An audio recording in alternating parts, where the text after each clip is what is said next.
Terletak di bagian barat Pulau Jawa, Jawa Barat merupakan bagian dari rangkaian Zamrud Khatulistiwa.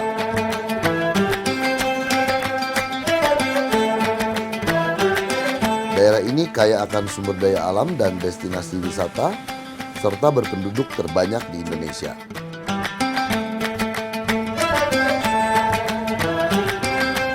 Provinsi Jawa Barat memiliki kondisi alam dengan struktur geologi yang kompleks. Kawasan utaranya merupakan dataran rendah, sedang bagian tengahnya merupakan daerah pegunungan atau rangkaian dari pegunungan yang membentang dari barat hingga timur Pulau Jawa. Adapun kawasan selatan merupakan daerah berbukit-bukit dengan sedikit pantai.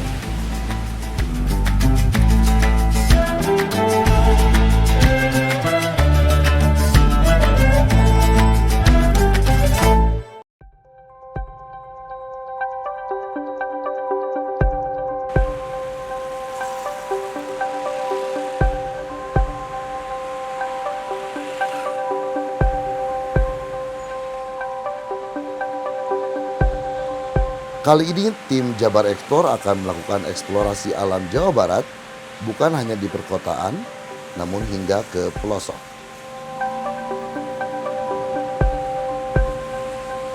Kami memilih bereksplorasi dengan mobil off-road dengan harapan bisa benar-benar menikmati alam Jawa Barat dari sisi lain.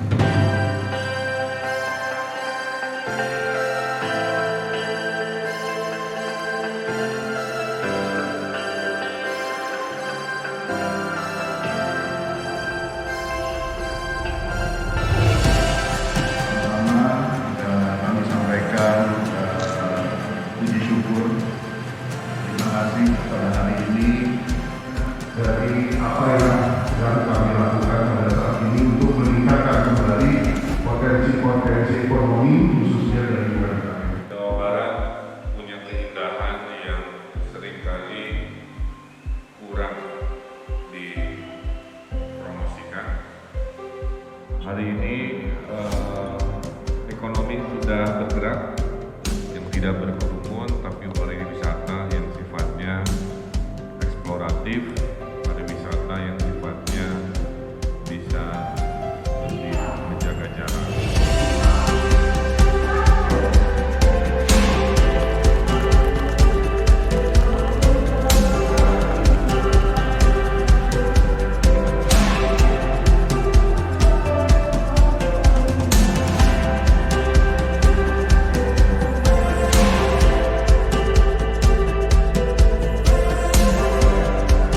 Namun sebelum kami memulai eksplorasi, seluruh tim melakukan rapid test terlebih dahulu untuk mengikuti himbauan pemerintah di masa pandemi ini.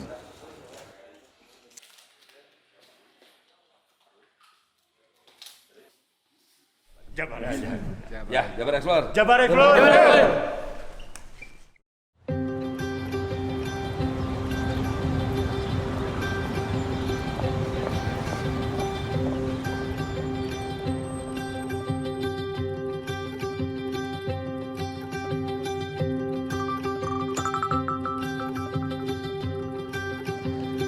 Di perjalanan pertama ini kami akan memulai dari kota Garut.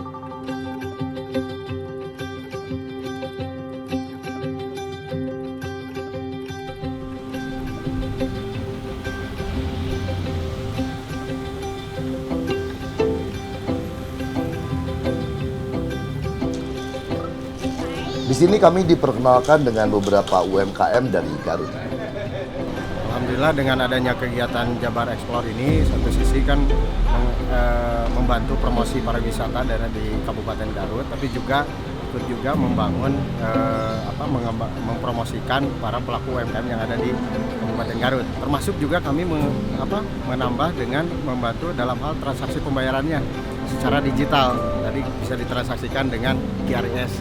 Ini membantu mempercepat transaksi pembayaran dan masyarakat bisa hasil dari cash flow dari usahanya itu bisa lebih cepat. Berasun yang terhormat dan kami cintai Wakil Bupati Kabupaten Garut Bapak lebih dikenal, lebih menjadi penasaran untuk dikunjungi, ya, dan tentu tentu bagi Kabupaten Garut sendiri, bagi masyarakat Garut sendiri, saya yakin pasti akan mendapatkan keuntungan, akan mendapatkan manfaat, terutama manfaat ekonomi, manfaat pemeliharaan alam, yang tentu ini sangat diperlukan apalagi pada masa wabah COVID-19.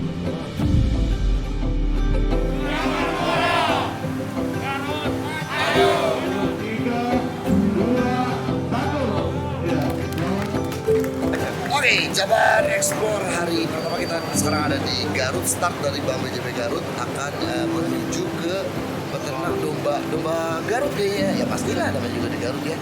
Di daerah Karangtengah. Kita start dari sini dari Bank BJB. Ikutin perjalanan terus. Kali ini baru hari pertama. Definisi masih di Kabupaten Pangandaran.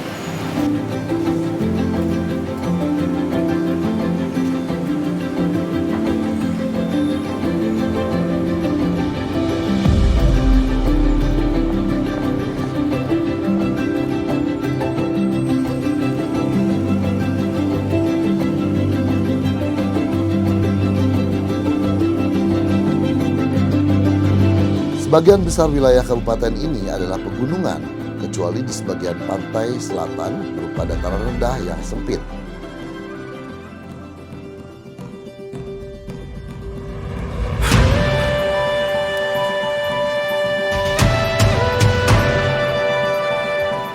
Di antara gunung-gunung di Garut adalah Gunung Pepandayan dan Gunung Guntur.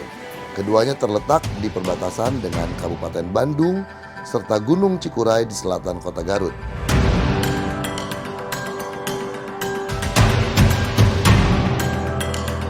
Kabupaten Garut mempunyai kedudukan strategis dalam memasok kebutuhan warga kota dan Kabupaten Bandung, sekaligus berperan di dalam pengendalian keseimbangan lingkungan.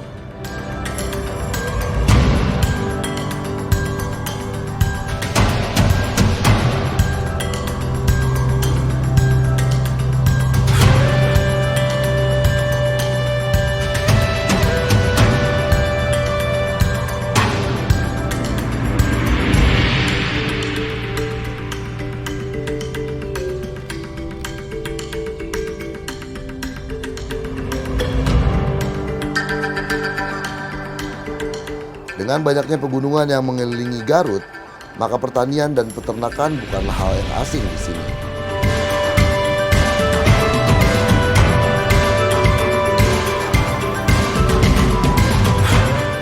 Tempat pertama yang kami kunjungi adalah pesantren Nurul Hidayah yang berada di Kampung Cibulakan, Desa Cinta, Kecamatan Karangtengah, Garut.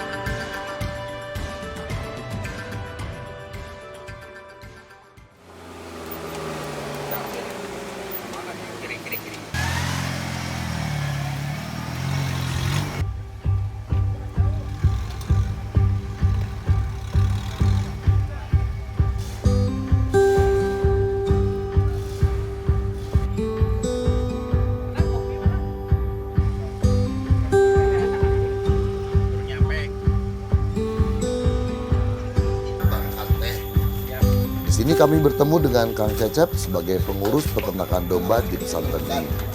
Kalau dulu itu di sini hanya petening aja, hanya bumbu-bumbukan domba. Jadi kita siapin bakalan terus dibumbu-bumbukin selama 3 bulan. Terus sekarang udah berkembang di budidaya dombanya, yaitu breeding namanya tuh. Pondok Pesantren Nurul Hidayah adalah salah satu pondok pesantren yang melaksanakan kegiatan unit usaha budidaya domba. Korporasi budidaya domba yang kami laksanakan dan tri kemitraan yang kami laksanakan dengan Bank BJB dan PT Agro Investama sudah berjalan dari tahun 2017 sampai hari ini.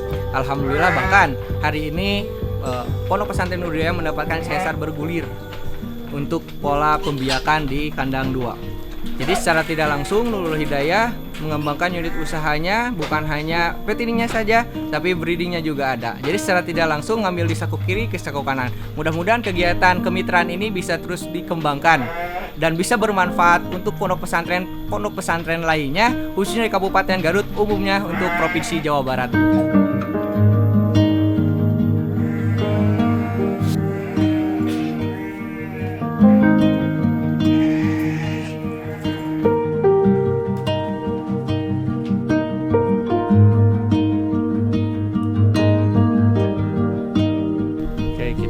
lagi ada di peternakan Cibulakan Tengah, tempatnya masih di Garut juga. Kita sempat ada kendala karena perjalanan cukup lumayan jauh lah ya. Jadi ada sedikit kendala di kopling, akan sangat wajar karena ini harus di-prepare buat besok masuk ke trek adventure. Lalu kami melanjutkan perjalanan menuju Kampung Cikeris, Cikandang, Cikajang, Garut.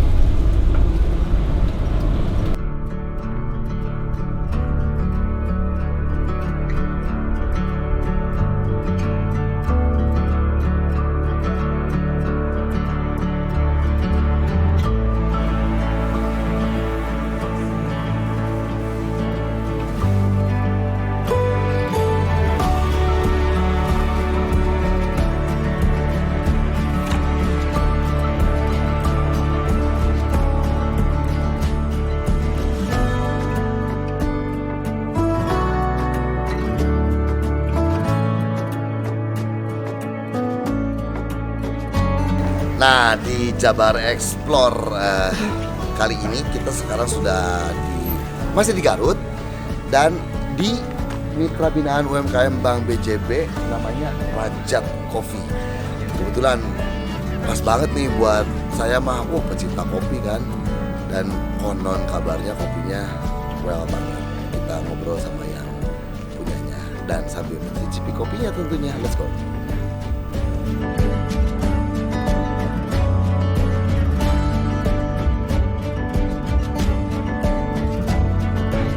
Jadi awalnya saya dulu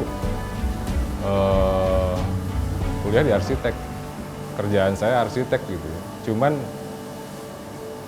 98 itu waktu itu pas lagi zamannya Krismon itu kita bukan yang ada kerjaan banyak, cuman nggak ada kepastian harga waktu itu. Ada harga pagi, ada harga siang, ada harga sore. Sampai akhirnya saya putusin buat tani gitu. Saya pindah ke kampung, 98 itu saya pindah ke sini, terus saya coba waktu itu tani dulu, dan saya baru tanam kopi tahun 2000.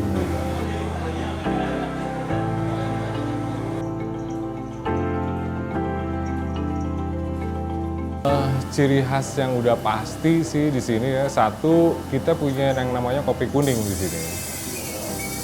Kita punya yang namanya kopi kuning. Nasi kopi kuning ini memang ini udah varietas baru ya, varietas baru dengan nama varietas Sangkuriang namanya. Nasi kopi kuning ini memang yang jadi ciri khas banget dari kopi Garut itu. Selain dari volcano coffee-nya, selain dari ketinggiannya, untuk kopi Arabica ini kita punya varietas yang memang nggak ada di tempat yang lain.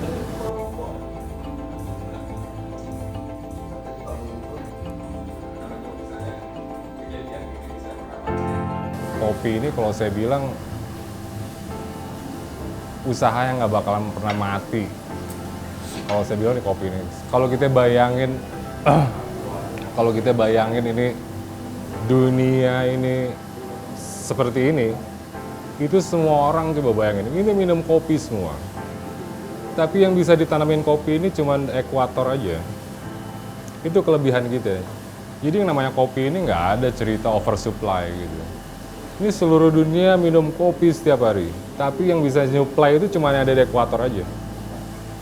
Itu yang bikin saya jadinya pengen usaha kopi terus jadinya. Karena saya lihat ini kopi ini bakal sustainable banget.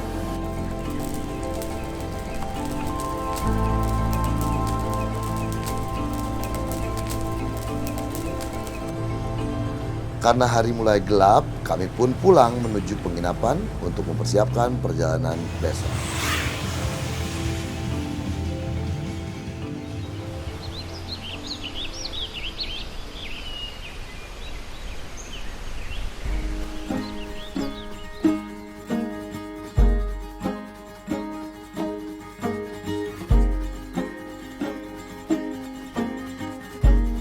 Di hari kedua, beberapa peserta melakukan pengecekan kendaraan karena di hari ini kami akan menjajal medan off-road di daerah Cirorek.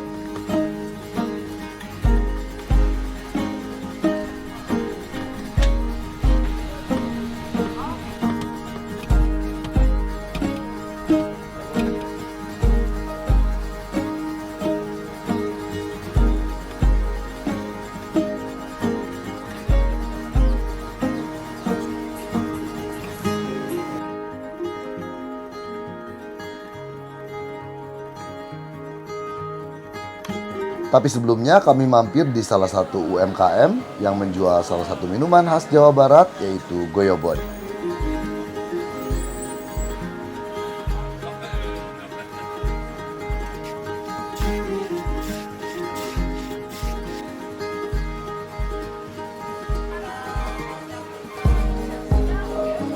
Edi Nur Cahyadi adalah generasi keempat yang meneruskan usaha es goyobot peninggalan keluarganya. Nama saya Edi, saya berusaha di bidang kuliner es goyobot Simpang 5. Saya pertama berjualan di Simpang 5 kurang lebih sekitar 15 tahun belakang. Dan usaha es goyobot saya istilahnya usaha yang turun-temurun dari keluarga ibu saya. Alhamdulillah sampai sekarang saya bisa bertahan dalam beberapa tahun, dan alhamdulillah juga ada dari Bank BJB yang membantu dan mensupport saya untuk bisa lebih berkembang lagi dalam usaha kuliner es goyobot ini.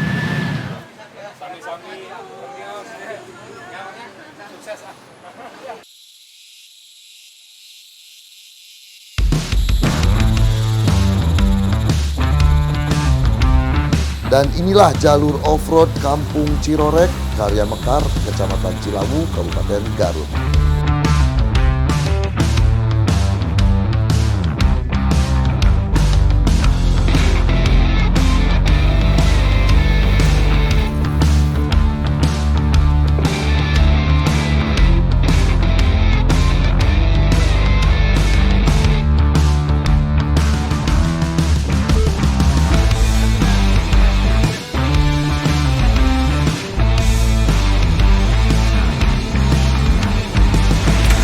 Kita menuju trek off-road Cirorek. Mantap.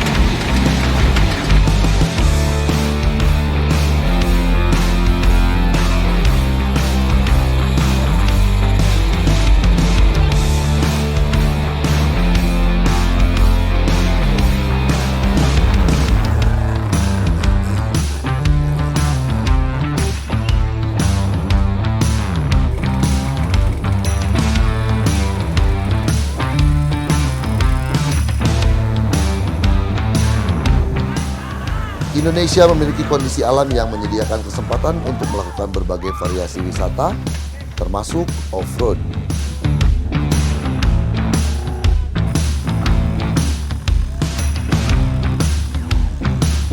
Dan tidak harus memiliki mobil off-road juga jika kalian mau mencoba wisata ini. Karena saat ini banyak fasilitator swasta di berbagai daerah di Jawa Barat yang mempunyai paket wisata off-road.